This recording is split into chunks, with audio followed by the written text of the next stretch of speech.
हर इंसान जो इस दुनिया में आंख खोलता है और अपनी जिंदगी के बारे में सोचना शुरू करता है, उसके ज़हन में सबसे पहले यह सवाल आता है कि मैं कौन हूं?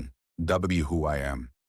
यह सवाल हर औरत और मर्द के ज़हन में मौजूद रहता है, ख्वाह शऊरी तौर पर या गैर शऊरी तौर पर। अफकार की तारीख, हिस्ट्री ऑफ थॉट, बुराह रास्त या बलवास्ता तौर पर इसी तलाश का दूसरा नाम है। मुख्तलिफ पहलुओं से तमाम ज़हन इस हकीकत की तलाश करते रहे हैं कि इंसान क्या है, वो कैसे पैदा हुआ, उसकी ज़िंदगी का मकसद क्या है, मौत से पहले क्या है और मौत के बाद क्या, कामयाब कौन है और नाकाम कौन, हक क्या है और बातिल किया। यही वो सवालात हैं जिनको हकीकत की तलाश कहा जाता है, और हकीकत की तलाश ही तमाम इंसानों की तौजह का सबसे बड़ा मरकज रहा है। ये तलाश सबसे पहले फ़लसफ़े के ज़रिए शुरू हुई, मगर हज़ारों साल तक बड़े बड़े अहले दिमाग की मेहनत के बावजूद फ़लसफ़ा इस मामले में किसी मुस्बत जवाब तक न पहुंचा। वो सिर्फ इख्तिलाफी बहसों का इल्म बनकर रह गया। इसी तरह रूहानियत, स्पिरिचुअलिटी के मैदान में लंबी मुद्दत तक कोशिश जारी रही, मगर ये कोशिश भी अमलन नाकाम होकर रह गई। उसका बुनियादी सबब यह है कि रूहानी इश्खास मुराकिबे और मेडिटेशन के जरिए सच्चाई को दिल की दुनिया में तलाश करते रहे, मगर इस मामले में उन्हें कोई कामयाबी न हो सकी। उसकी सादा वजह यह थी कि दिल सिर्फ गर्दिश खून का एक आला था। हक की मारिफत या सच्चाई का शूर दिल के अंदर सरे से मौजूद ही न था। फिर वो तलाश करने वालों को इसमें कहाँ मिलता। यही मामला साइंस का है। साइंस के इल्म ने मौजूदा जमाने में बहुत ज्यादा अहमियत हासिल की।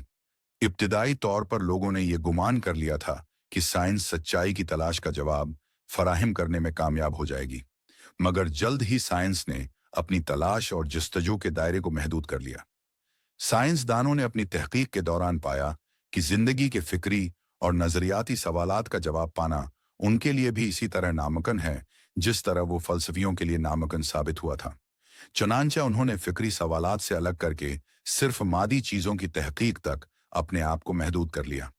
इस तरह यह वाज़ेह हो गया कि साइंस के जरिए सच्चाई की तलाश का जवाब पाना किसी भी शख्स के लिए मुमकिन नहीं। उस मामले में आखिरी दायरा मजहब का है। मजहब का काम असलन यही है कि वो इंसान को बताए कि सच्चाई क्या है, वो कायनात के अंदर इंसान के मकाम को मुतय्यन करे। मज़ाहिब उसी लिए आए कि वो इंसान को उसके इस सवाल का जवाब दें, मगर मज़ाहिब की मौजूदा सूरत को देखिए तो मालूम होता है कि मज़ाहिब बाद के दौर में तब्दीली और तहरीफ का शिकार हो गए। अब सूरत यह है कि मजहब का इस सरनो मुताला किया जाए, मजहब को उसकी हकीकी सूरत में इस सरनो दरियाफत रीडिस्कवर किया जाए। सच्चाई की तलाश का जवाब पाने के लिए फलसफा और साइंस और रूहानियत फेल हो चुके थे। उसके बाद सिर्फ मजहब बाकी रह जाता है जहां उस सवाल का जवाब दरियाफत किया जाए। जो लोग मजहब को नहीं मानते और जो लोग मजहब को मानते हैं, दोनों ही इस मामले में यकसां तौर पर एक मुश्तरक मकाम पर खड़े हुए हैं। दोनों ही को यकसां तौर पर यह करता है कि वो मजहब के जरिए मतलूब सच्चाई को इस सरनो दरियाफत करें। फर्क सिर्फ ये है कि मनकर मजहब के लिए ये दरियाफत अगर डिस्कोरी होगी तो मोसमन मजहब के लिए वो रीडिस्कोरी के हम मानी होगी। मजहब से मुराद मजहब का मरूजा फारिम नहीं है। मजहब का मरूजा फारिम दरअसल मजहब का कमतर फारिम, रिड्यूस्ड फॉर्म है। ये मजहब की वो शक्ल है जो बाद की नस्लों में उस वक्त बनी जबकि अहल मजहब जवाल का शिकार हो गए। अब जो शख्स किसी मजहबी समाज में पैदा होता है वो मजहब के नाम से इसी कमतर फारिम को जानता है। वो मुतासिबाना हद तक उसी कमतर फारिम से मानस हो जाता है। इसलिए मजहब की असल सूरत को जानने के लिए जरूरत है कि आदमी तासबात के उन पर्दों से बाहर आए।